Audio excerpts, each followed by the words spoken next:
Hello, everybody. Today we are talking about Mars in Aries from 1st of June to 12th of July. This is a strong, powerful Mars transit where he is giving up the energy to act, to take risks, to make things happen. And for 2024, this is the last strong transit of Mars. Let us explore.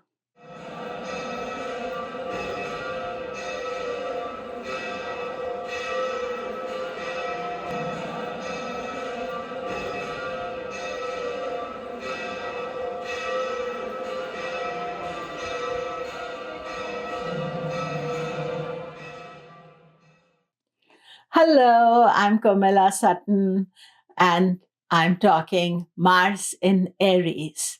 Do remember to subscribe, press the bell notification, and also just a reminder about my Goddess Temple trip, which is 27th November to 8th of December. I have a video I did, which I'm going to put a link up that you can watch about it. All the details are on my website, komilla.com. So I hope some of you can come. It's a wonderful trip. Otherwise, enjoy the video as well that I made for it.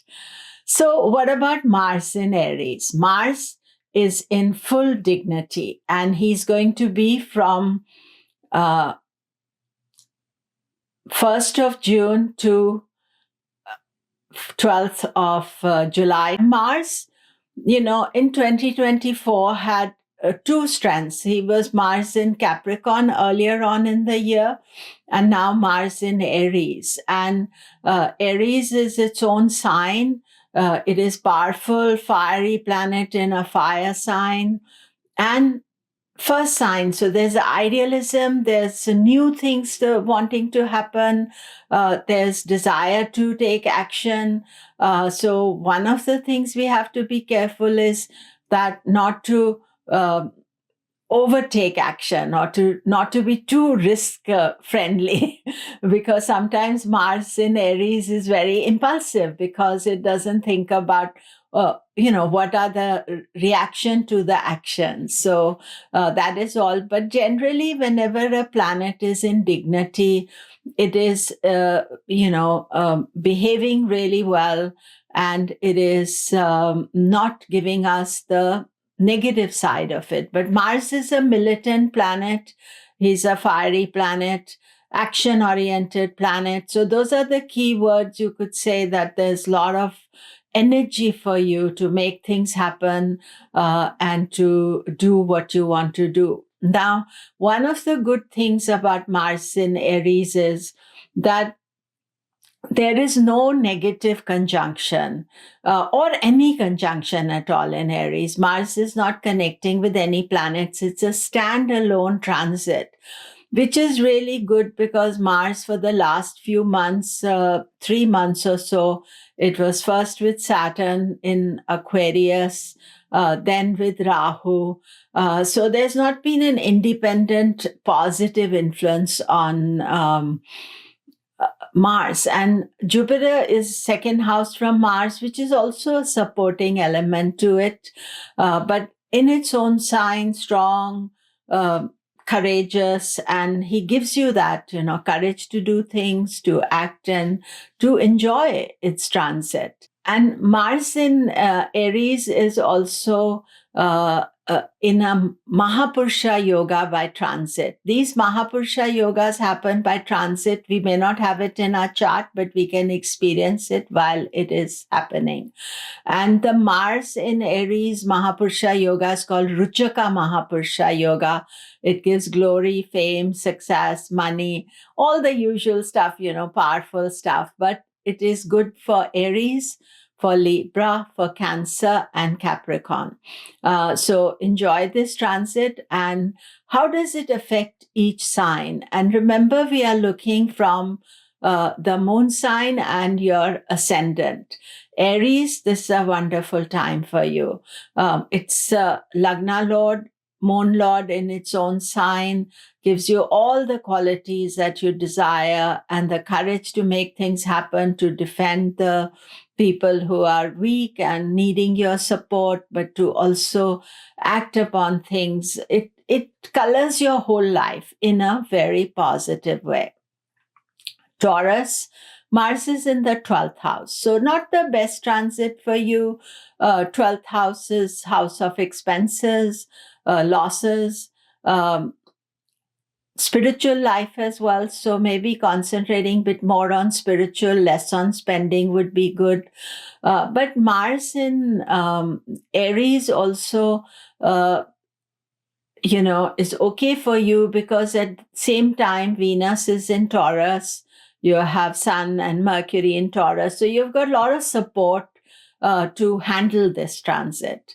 Gemini, Mars is 11th Lord in the 11th house. This is the house of money, earnings, finances. Always when Mars goes in Aries once in 2 years, it's a good time for you to think about your earnings. How are you planning? If you want to get that extra bit to earn or to ask for a rise, this is the time to do so. Cancer, Mars is creating the Ruchaka Mahapurusha Yoga for you.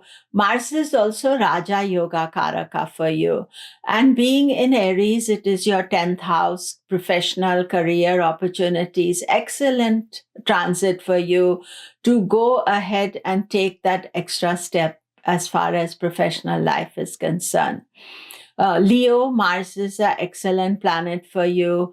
He's a Raja Yoga Karaka as well. It's traveling the 9th house. So you would be wise to listen to advice and to people who are telling you for your own good. Secondly, 9th house is the house of good luck, good opportunity. It's called Bhagyasthana. So luck is shining on you. Enjoy. Virgo, Mars in Aries, though in dignity, it is in your 8th house. So that's not the best transit for you. And 8th house can bring sudden, unexpected changes, transformations. Watch out for being impulsive. Think things through. Wait this transit out. Now, the good news for you is that Mercury, Venus, Sun, they are in your 9th house of Taurus, and they will go to the 10th house of Gemini, plus Mercury will be in Gemini. So you are more than able to handle what comes. Libra, you are also experiencing Ruchaka Mahapurusha Yoga. Mars is in your 7th house, in house of marriage, relationships, and your partners are empowering you to do things. Only thing with Mars in the 7th house, even though it's a yoga and it can help you even professionally, even partners supporting you, sometimes you have to watch out for arguments, so they can be argumentative, or they can be trying to be overly strong or trying to manage you, control you. So you need to be watching out for that. Scorpio, Mars is your Lagna Lord. Aries transit is the 6th house. 6th house is the house of opposition. But Mars thrives with opposition. He's the commander-in-chief, So he is going to encourage you to deal with anybody who's a detractor, opposition, overcoming issues. It's a good time to think about your health. A good time to do some service to other people. Be unselfish. Sagittarius, Mars is a great planet for you. It is transiting your 5th house, children, creativity. Children have a lot of energy, so you have to keep up with them. And that is important. And your creative ideas, you'll be getting so many ideas, so much thinking about what you want to do, and write them down, act on some of them. But this is a very inspirational time for you. Capricorn, Mars is in Ruchaka Mahapurusha Yoga, very good. 4th house, home. It can also be good for property. If you're thinking of buying a property or redoing something in your home, that would be a good idea to use this Mars energy. And Mars also is gives you professional aspects as well. And sometimes with relationship with your mother can be fiery. So watch out that you're not arguing too much. Aquarius, Mars is in your third house of initiative and action, and use this energy for taking initiative, getting things sorted out, and going ahead with long held plans that were blocked or stopped for some time. And of course, Aquarius, you are aware that Saturn is in Aquarius, so that itself, and it is turning retrograde. So it is blocking you a bit. So you do need to be conscious about that. Pisces, Mars in Aries is in your Dhana Bhava, house of wealth. And wealth is, not necessarily Mars will bring big wealth to you, but this is a good time to organize your savings, your financial outlook. And once in 2 years, Mars comes into the house of finances, and reorganize if it needs. Just at least watch it, see what is happening, and you'll be very inspired to sort things out or add to your investment portfolio during this time. And that would be very good. So that is it for today. Thank you very much. Do remember to subscribe. All the best.